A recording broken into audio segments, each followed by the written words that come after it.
Hi, I finished a book. I got it as an ARC, but I never got it read before the end of March. But I've read it now. It's The Vipers by Katy Hays, who wrote the Cloisters, and I enjoyed that one, so I picked this one up. And it also seems to be published. It's also published as Saltwater, so I'm not sure why it's Saltwater or The Vipers.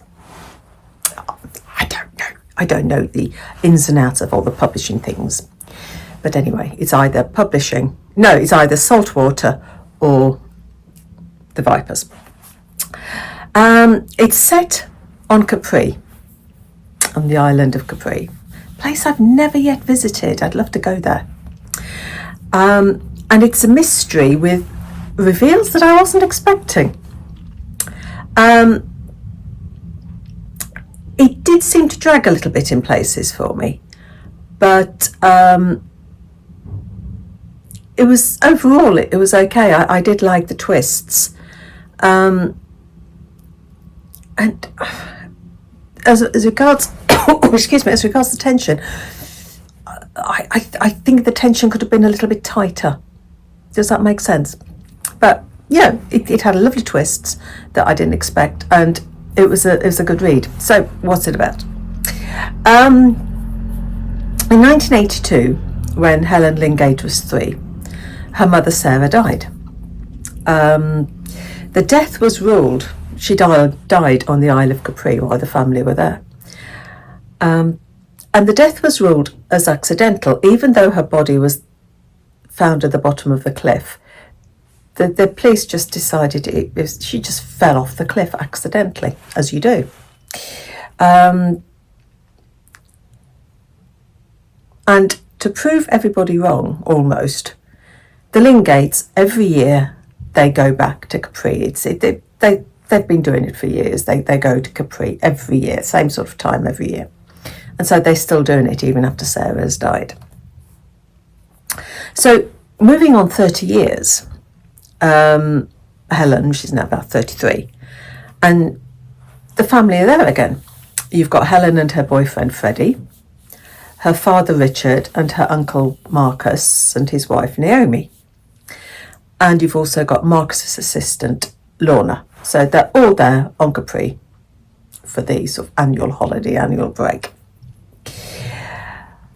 On Capri, you've got Renata, who used to be the housekeeper for the Lingates back in the days. But after the death of Sarah, she didn't do that anymore. They got themselves another housekeeper. She left. But what she did do, she retained a connection to the family, because she would always babysit Helen. I mean, Helen was only 3 when Sarah died, so every year she would babysit this little girl. And she got her own son, Ciro, who's a similar age to Helen. So the two kids played together and got to know each other over the years, you know. But on this trip, 30 years later, 2 things happen. The necklace that Sarah was wearing on the night she died, it suddenly reappears. It appears. Where from, nobody knows. And Lorna, Marcus's assistant, she disappears, vanishes. Because of the timing of Lorna's disappearance, almost, the police reopen the investigation into Sarah's death. We have multiple points of view. You've got Sarah, you've got Lorna, you've got Naomi, to name 3. And we are flipped between present day, 1992, when Sarah died, and also within the present day, you've got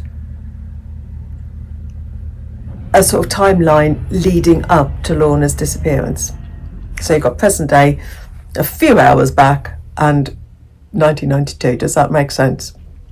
It makes sense in my head. It's a twisty read, and you do get a feeling of the suffocation that Helen feels, that she's not allowed to do anything. The family don't give her any freedom. She's very controlled. The family control everything, and that part of it, this control, is very, very well written. And Capri itself is almost like another character. It comes alive. The Lingates themselves, Marcus, Richard, Naomi, they're not likeable. Not likeable at all.